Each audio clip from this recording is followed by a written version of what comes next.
What are the best ways to rationally find meaning? Well, here's probably where we have our most fundamental disagreement. I find rational meaning through the Orthodox Christian faith. No, well, then you would be correct in saying that. Yeah. Okay. So that's what I would recommend for finding meaning. And I'm sure you have different recommendations for finding meaning. I do. No, but that's why I'm interviewing you, because I want your honest opinion about things. Welcome to Conversations with me, Peter Boghossian. Today I had a conversation with Dorian Abbot. Dorian is an associate professor in the Department of Geophysical Sciences at the University of Chicago.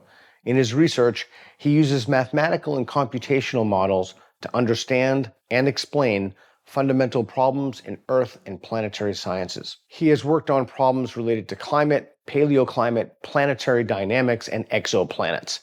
Dorian is a member of the Council of the Faculty Senate at the University of Chicago, a co-founder of the faculty group UChicago Free, a founding member of Academic Freedom Alliance, and a co-founder and moderator of the Heterodox Academy STEM community. He has written and spoken publicly, extensively on issues related to academic freedom. Dorian was awarded the 2021 Hero of Intellectual Freedom Award by the American Council of Trustees and Alumni, and the 2022 Courage Award by the Heterodox Academy. We discuss the ethics of DEI, race-based admissions, and more. And I hope you enjoy. Thank you. Dorian Abbot, thanks for having a conversation with me today. We've gotten to know each other over the past few years in the University of Austin. So the famous cancellation of your lecture at MIT happened about 2 years ago, correct? Mm-hmm. And the subject of your lecture was climate change and the potential for other planets to sustain life. The lecture was canceled because of your published views critical of diversity, equity, and inclusion in universities. Seems like there was a silver lining to that, but can you, in literally 30 seconds, give a brief overview about that situation, what happened to you? Yeah. 30 seconds. Okay, so I wrote an article with Ivan Marinovich at Stanford arguing that DEI, diversity, equity, and inclusion, should be replaced with the framework MFE, merit, fairness, and equality. It was published in Newsweek. There was a small Twitter campaign to get my lecture canceled, maybe a half dozen to a dozen students. This was an important lecture. It was a big name lecture, Carlson lecture. And your lecture was about extraterrestrial life, right? It was about modeling the climate of extrasolar planets and which ones could have life on them, basically. Okay. It was not So related. it had nothing to do with you? No. Okay. And the campaign was successful, and the lecture was canceled. Okay. So what's your beef with DEI? My beef, well, the biggest beef I have with DEI is that I think it's immoral.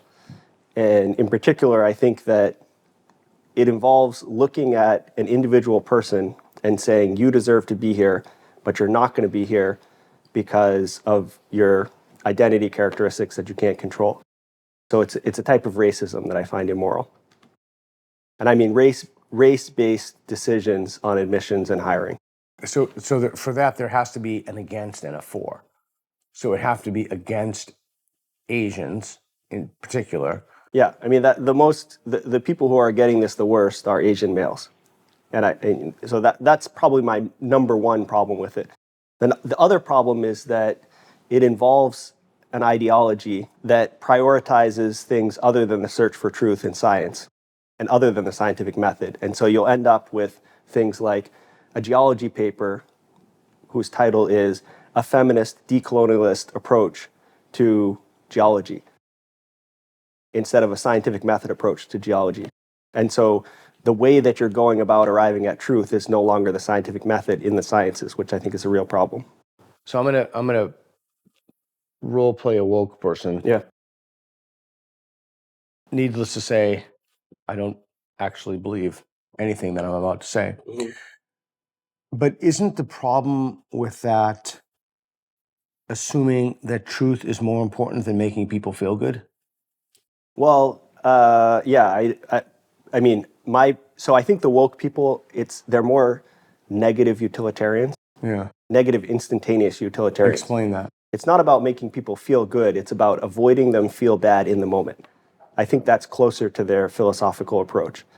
So you could say, isn't it more important that no one feels offended than that you arrive at the truth? And I would say, you might define that that's what's most important. You're welcome to start an NGO or a university that puts that as its highest value. That's not the highest value of the University of Chicago. In any of our founding documents, we say that a university is a community of scholars that exists for the purposes of the pursuit of truth. And all I'm doing is asserting our fundamental principles. But aren't those documents, what year were those documents?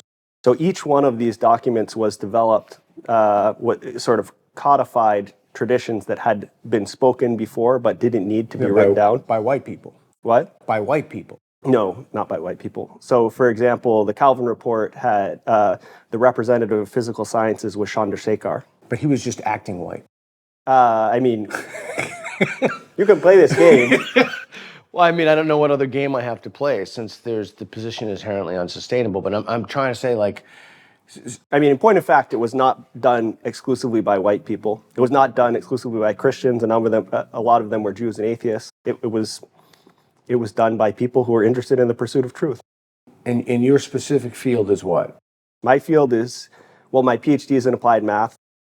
I like to apply it to calculations related to Earth. Person with applied math. Wow. With Earth and planetary sciences. So I do calculations on supercomputers, and then I like to make simple mathematical models to try to understand them. Interesting. Helen Joyce has a PhD in applied math. James Lindsay has a PhD in math. Is not applied math? No, he's a really abstract, pure math. Oh, okay. Kind of guy. Okay, so the reason that truth is important. Well, I mean, I don't think we have to say the reason that truth is important, but that's the defined goal of the University of Chicago. And so given that, then I think it's fair to hold the university accountable to the commitments it's made. However, I do have reasons that I think truth is important. Yeah. What would those be? You can make a consequentialist argument that the pursuit of truth appears to lead to human betterment. Okay. I think it's inherently important. I actually think that just the pursuit of truth is inherently important.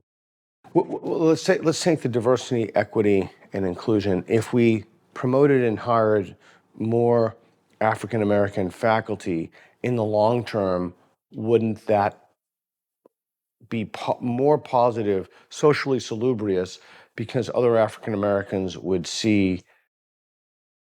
So there's no evidence that having faculty of a particular identity category leads to better outcomes for people of that identity category than having the best instructor possible. In fact, the evidence is to the contrary. So suppose you have a promising young student from identity category A, and you have a choice between an instructor from identity category A or an instructor from identity category B, and based on the quantitative and merit-based metrics, the one from identity category B will be a better instructor. All of the evidence says that that will be the better situation for a student from identity category A. Did you ever, you're much younger than I am, but did you ever watch, I think it was Ronald Reagan's debate with Walter Mondale? No, I was a baby. There you go again, talking about evidence. What if someone just doesn't care about evidence? Evidence is totally irrelevant to overthrowing the systems of injustice that we've created. In fact, evidence is part of the problem. Yeah, so again, I think that is a perfectly valid position to take, and that's one that an NGO could take, but that's not what the University of Chicago is about. So, I mean, perfectly valid is going too far. That's an acceptable position for someone to take, but not an acceptable position for someone to take at the University of Chicago. We've defined this is our mission, and we go about our style of argumentation by bringing up evidence and using rational arguments. And that's what we're doing. That's the game we're playing. If you want to play a different game, you can't play with us. Yeah, exactly. That's sort of my perspective on that. All right. Or the university, I mean, if we're going to play that other game, we should just come out and say, oh, now we're playing a different game. Okay, so, all right. So there is a fundamental dishonesty, I think, by the people who, you can, what do you think about this? I've said this repeatedly. You can either have offices of diversity, equity, and inclusion, or you can have free speech. You have people in these offices that really I will say something positive about them. They're really efficient at their job. They really do a good job casting a pall, making it very difficult for people to have open and honest communications and hunt down instances of perceived microaggressions or transgressions. Do you think there's a fundamental incompatibility between offices of diversity, equity, inclusion, and free speech? Certainly as those offices are construed currently. All right. I don't know if you could construct an office of diversity, equity, and inclusion that wouldn't have that incompatibility. And the reason is what you're saying. I mean, what you sort of alluded to is that one of the fundamental concepts of these offices is that there are unspoken systemic currents operating at all times that are leading to disparate outcomes. And those have to be hunted down and stopped. And so if you, for example, did an investigation that showed there's some other explanation for these differences in outcomes. You can cast that out because we know that racism is we know that it has to be systems according to the world. Yeah, and so, but what I'm saying is, suppose your freedom of expression led you to state that there was some other explanation, they would immediately try to suppress that. Right, because that would come in direct conflict with the fundamental goal. And then the other thing is that the things that are involved with the system, they might be overt and they might be less overt, like microaggressions, and so those have to be hunted out, and suppressing those inherently involves suppressing freedom of expression. So if there's a disparity in outcome, SAT scores, whatever you want to say, if there's a disparity, how do we find the level of injustice there? So my personal opinion is that between different groups, and let's just take among people classified as Caucasians. Okay. I'm English, you're Armenian. Almost every metric we made between the two groups, there would be a disparity. Okay. And, there might be a variety of explanations, but I don't think racism is one of them. And so similarly, you have other groups where, there's just going to be disparities between different groups. That's what you would expect. You wouldn't even be able to identify a group unless there were some disparities between them. Right. And so it's just something that I think we shouldn't get too concerned about. It's an indicator. We should pay some attention to it. What I think is more important is as a society to just say, let's make sure at the societal level, not at the university level, that we're taking care of people, that people are getting a good education. Equality of opportunity is what you're saying. I wouldn't say equality of opportunity. I don't like that term because I think it leads to a tyrannical outlook. So then it leads to equity. Well, the problem was saying equality of opportunity. So when I say equality of opportunity, what I really mean is a fair process when a selection is done. Okay? But some people say equality of opportunity and they say, let's try to equalize every person's opportunity. And I think that's not actually fundamentally different from the equity outlook. And so I'm not comfortable with the equality of opportunity term. Huh. So I would just more say, let's make a society that promotes human flourishing. Let's make sure people have meaning in their life, that they have jobs, that they have good health care, things like that. Even if they're in the bottom of society, if you want to talk about it in a hierarchical way. But let's not really care about these outcomes as long as people, can exist in a meaningful way and flourish. Let's linger on that because I think that's so important. What are the best ways to rationally find meaning? Well, here's probably where we have our most fundamental disagreement. Okay. I find rational meaning through the Orthodox Christian faith. No, well, then you would be correct in saying that. Yeah. Okay. So that's what I would recommend for finding meaning. And I'm sure you have different recommendations for finding meaning. I do. No, but that's why I'm interviewing you, because I want your honest opinion about things, which is good. And you think that is when you find meaning in that, you think it's rational to believe that? Or Yes. You do? Yeah, I think it's rational. It's not naturalistic. It's important to make the distinction between the two. Right. And you think believing in that will yield better outcomes in terms of individual and societal human flourishing? Well, we know that's true empirically, that it leads to people who are less anxious, less depressed, happier, and have more children. I mean, most of the ways you would define flourishing. Right. But that's a consequentialist view. I don't think that's necessarily the reason to believe. Right. But it is true. Yeah. What are the best naturalist ways to find meaning? And are they sufficient for most people? So what are the best naturalistic ways to find meaning, and are they sufficient for most people? I would say the best naturalistic way to find meaning would be to form a family. I do not think it's sufficient, but I think that's going to go in the right direction. Yeah, even that presupposes that you'd be in the home, that you'd value the quote-unquote covenant of marriage, or at the very least, Yeah, a partnership where you raise someone. that you would be a pronatalist. Indeed, correct. But I think that will give people at least enough meaning to get them out of bed in the morning because you've got this child you've got to care for. Got it. All right, I'm going to ask you to look at some videos, and you give me your, yeah. Just turn around. Yeah. You give me your, Like, is this okay? okay. I know that guy. So you were a little unsure at first. Are you still unsure? It's 100% okay to be unsure. Speech is violent. Yeah, I think I am unsure just because this is a very heavy definition statement. Yes. And my original thought was, okay, speech can't hurt anybody, so I'm just gonna sort of be on this side.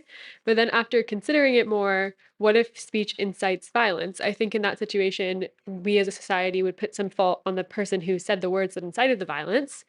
So given that fault is placed on this person for violence, I think that in this scenario, it's possible that speech could be violence.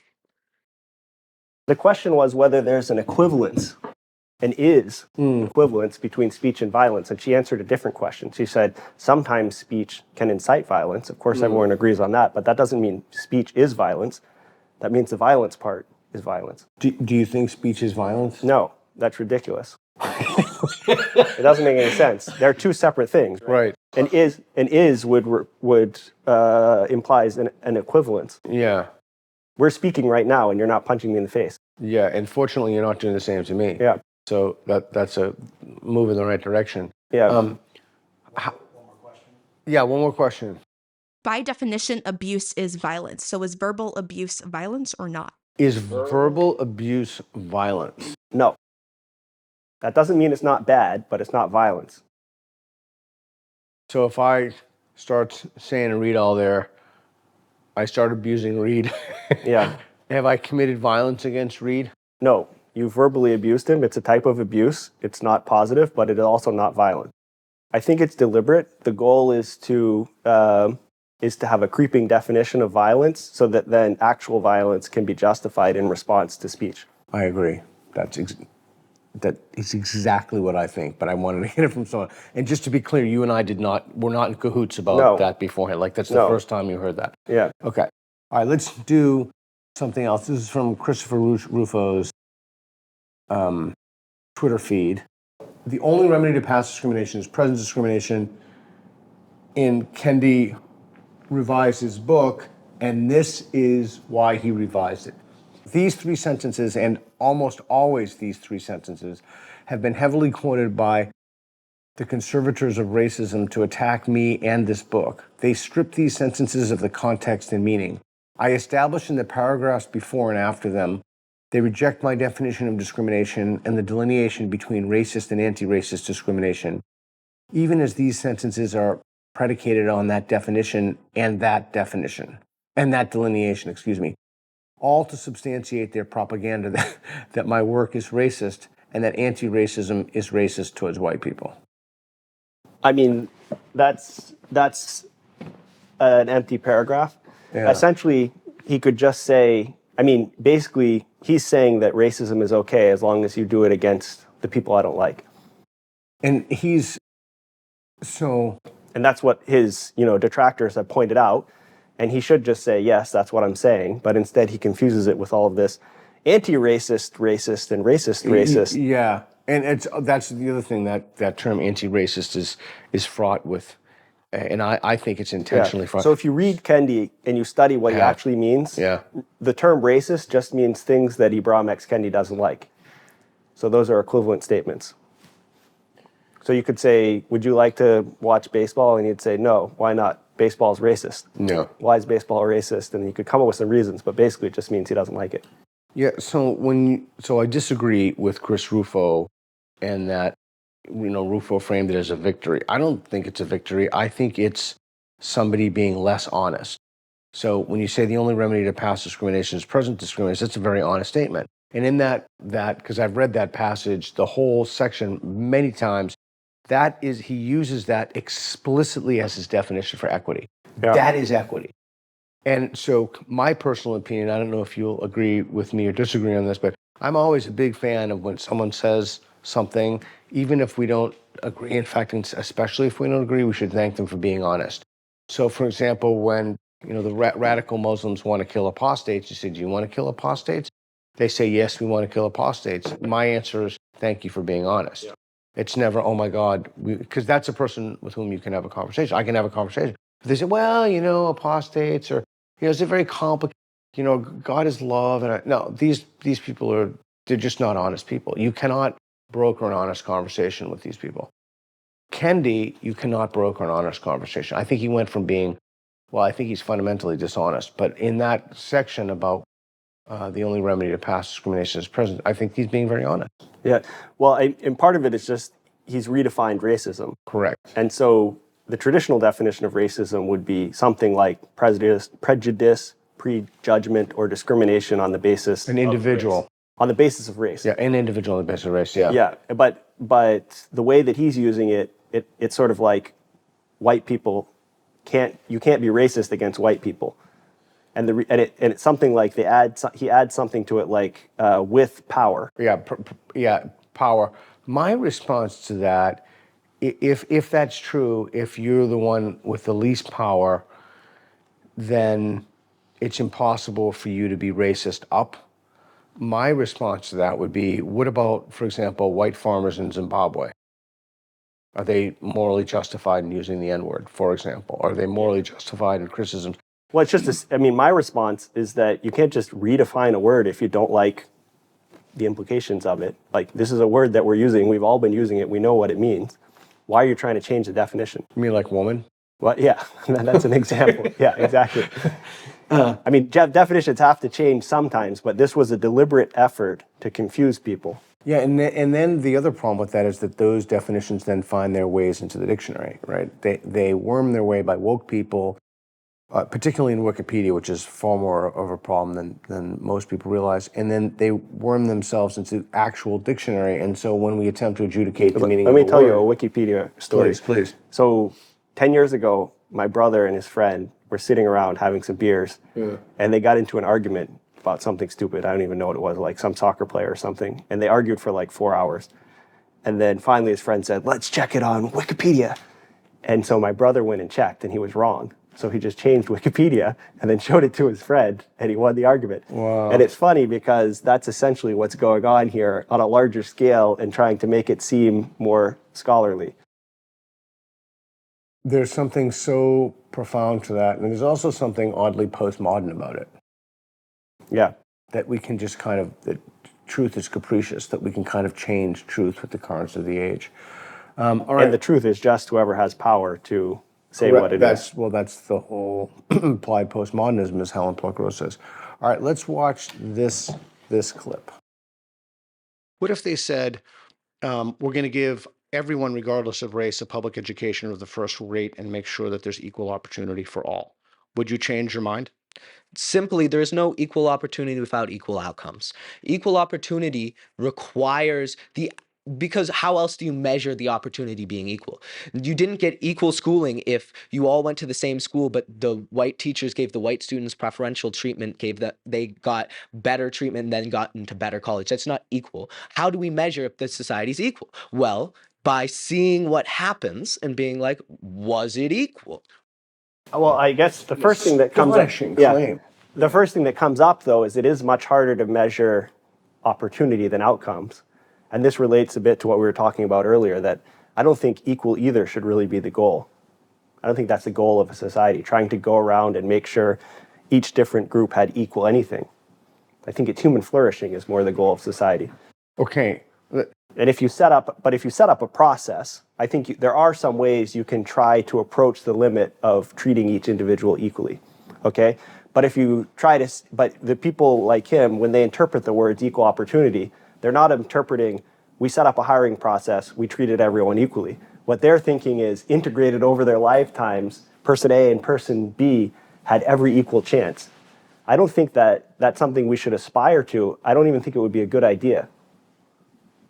Okay, so help me understand this. So how else would you measure, I can't remember his exact quotation, but something like, how else would you measure equality of opportunity unless you had equality of outcome? That seems insane to me.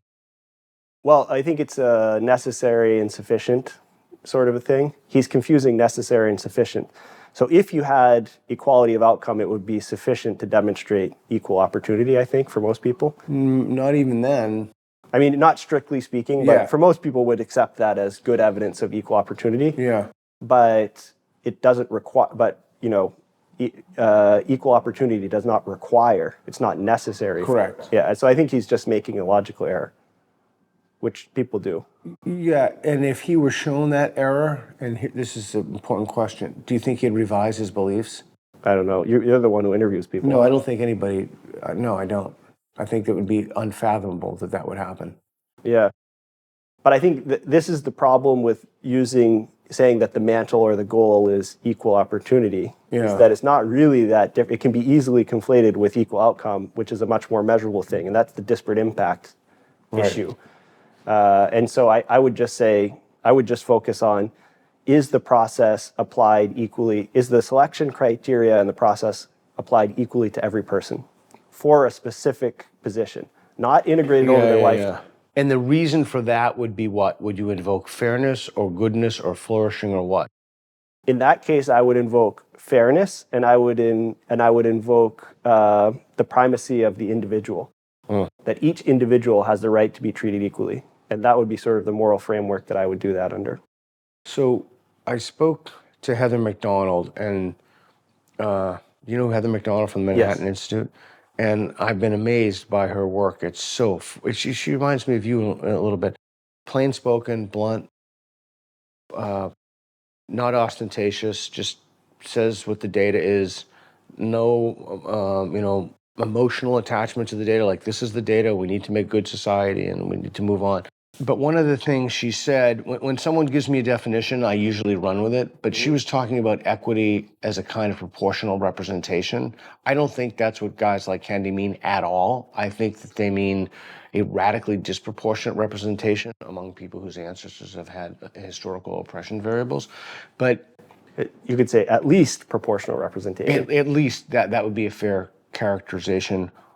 What do you make of the argument that in academic hiring and promotion, et cetera, in specific, but in general, in the society, we ought to have proportional representation? So, for example, 13% of African Americans, and then 13% of African Americans in CEOs or boardrooms. So proportional to what?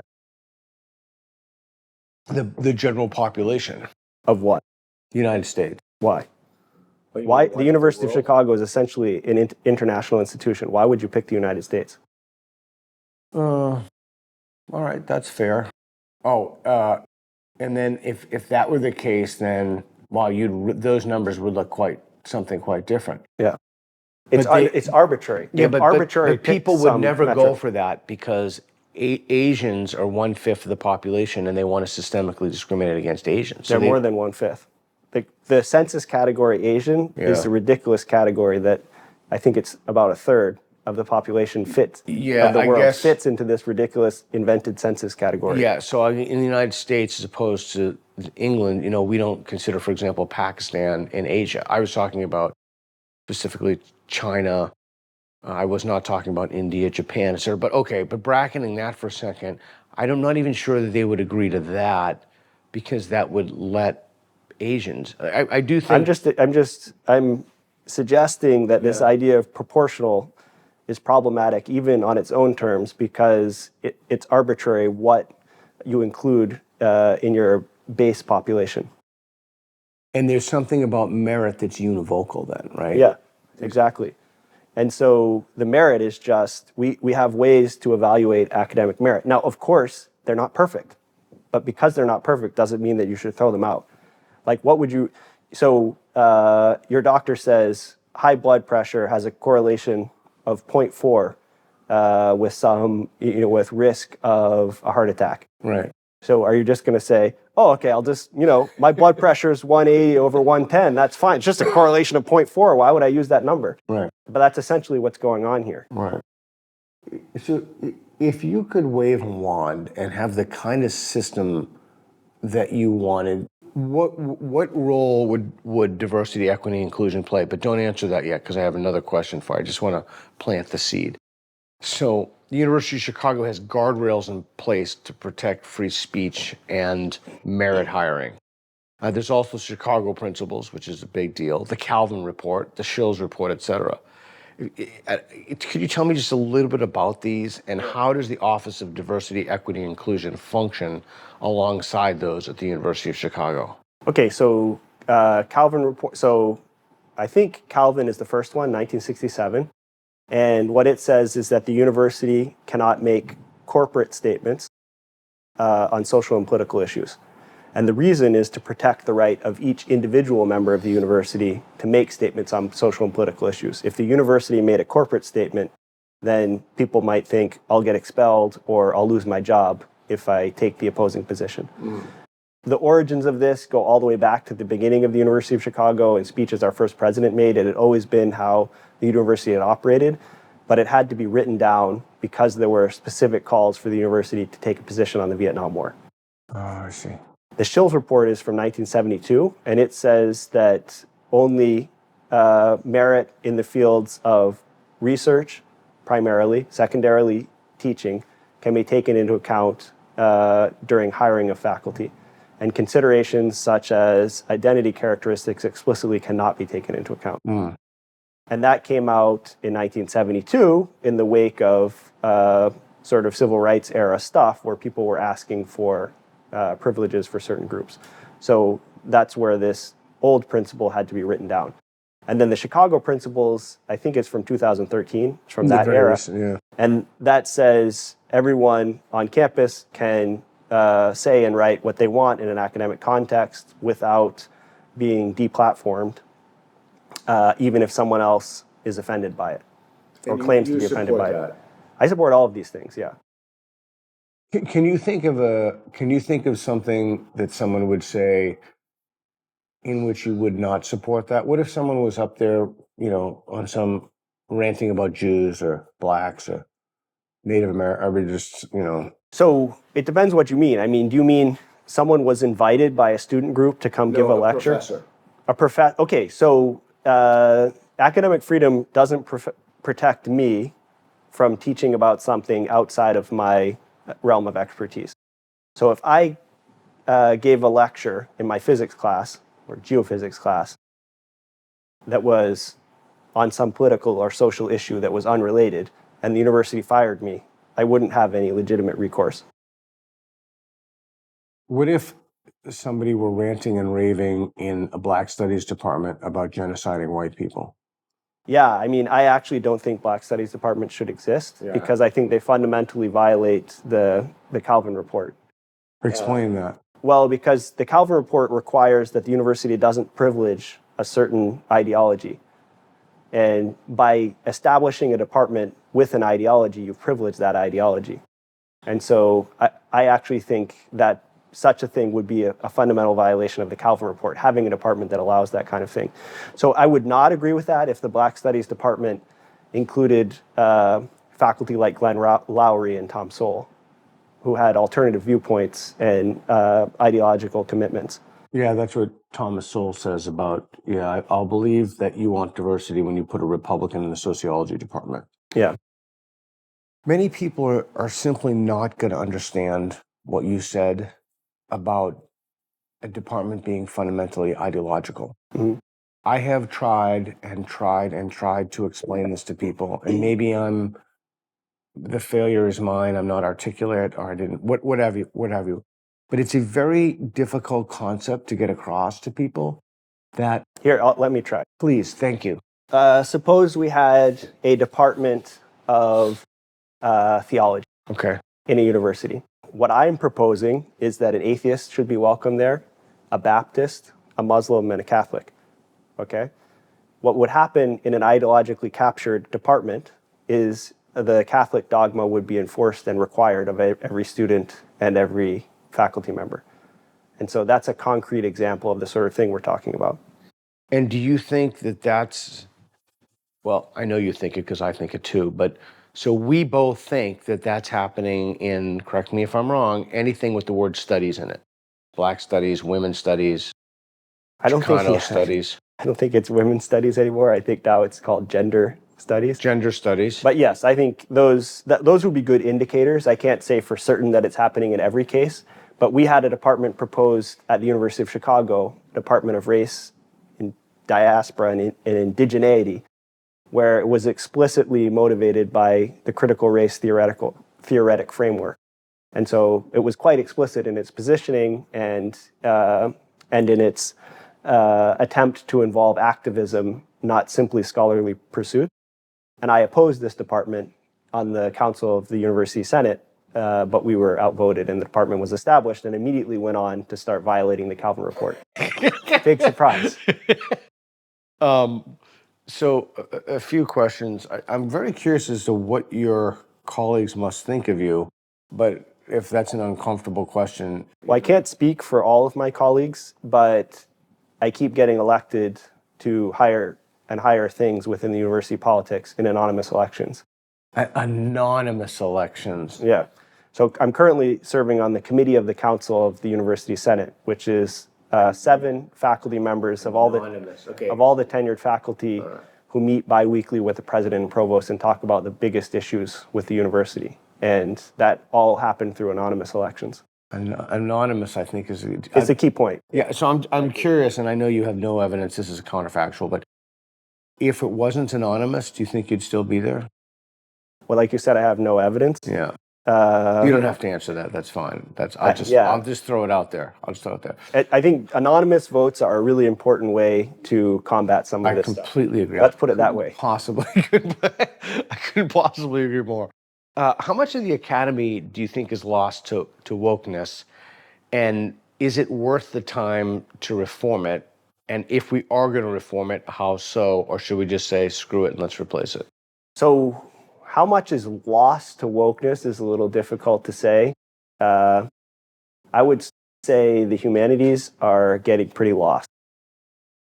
And so that would be one way. And not just University of Chicago, like overall, the state of the not academy. Exclusively, not everybody, but they're getting a bit lost. The sciences are moving in a bad direction, but hopefully they'll correct. Right. Social sciences seem to be moving in a bad direction. Like I've talked to economist friends who said at a typical economics conference now, every paper is a social justice title. But I'm hoping it's kind of a fad, like the PC fad, and that we'll get over it. It's a fad among people who have jobs for life. They'll just... Yeah, but you're exactly right. We're scaring off a whole generation of young people or just refusing to give them jobs. That's a huge problem. Right. I'm committed to trying, my goal is I like to set long-term goals. And my goal is to be on the faculty until I'm 80. I hope you can do that. I wish you luck with that. So on that sort of time scale, I think will be resolved. Do you really? So I guess that's another difference of opinion we have. Yeah. So I have a few friends who are brave enough to try to do something about this, and I totally respect what you want to do. I disagree with you, but I totally respect it. You want to try to reform the existing institution. I'm not an either or guy. I'm a both and guy. Oh, so you also want to build new things, for example, so which is why you're at the University of Austin. I'm happy to help with the University of Austin. I'm on the board of advisors. I've taught here twice. I was a consultant to help develop the STEM curriculum. I think that's a really important effort, not only because new institutions are good, but also because they can put pressure on existing institutions. Right. So just to be clear, I actually love that position because I think often it is an either or. Either we wait to the university burns down. Sorry, we only have a couple minutes left and then you have to catch an airplane, but let me just ask you a quick question. Do you think in general one can say there's a best pedagogy? What do you mean? Well, a best teaching method or instruction of teaching? I think it's definitely field dependent. And I think different methods can work better in different contexts. How you're going to teach freshmen is different from a graduate seminar. Oh, that's interesting. Yeah. But one thing I have learned from studying What about the best for science? Sorry. yeah, one thing I have learned from studying elementary education in science, low-level science classes, is that the flipped method improves outcomes. Tell us what that is. So I teach my classes in the flipped method, and what it is they either watch a video or do reading at home, and then they come in and they do work in small groups with the professor or a graduate teaching assistant for the class time. And the reason that's more effective is that they're engaged the whole time they're in class, and they can get immediate help if they need it. Okay. One of the last questions, I'd like to come back to the magic wand question. Can parents see the material, by the way, in that? In the flipped class? Yeah. They can see what's happening at home. Yeah, the homework they can see. Okay. I mean, but college students that don't usually live at home. Yeah, because you said I'm thinking specifically younger kids. If you did that method, the parents would be able to see they would have access to it. either the textbook or the video because the student would be watching it at home. So last question I have. Why do you love science? Okay, so I think that's it's a little bit of a taste issue that I like intellectual pursuits in general. I'm pretty good at them, but I'm really good at science. And so I kind of gravitated towards the things that I'm good at. I like math, I'm good at math, I'm good at physics, things like that. So there's some of that, but also I do think it's a really useful method for uncovering truths about the natural world, and it's beautiful and interesting. James Lindsay and I published a paper in the Philosopher's Magazine a long time ago, and I just actually looking for it for another reason. It was still one of the most read papers, which I was so surprised by. And the title of the paper, you can get the thesis from the title, was, "If you want to be good at philosophy, study math and science." Do you agree with that? So IQ correlates with a lot of things. The philosophy departments tend to have a high IQ, but math and physics tend to have a higher IQ. Correct. And so it might just be that if you're taking people in philosophy from math and physics, you're just getting people with a higher IQ.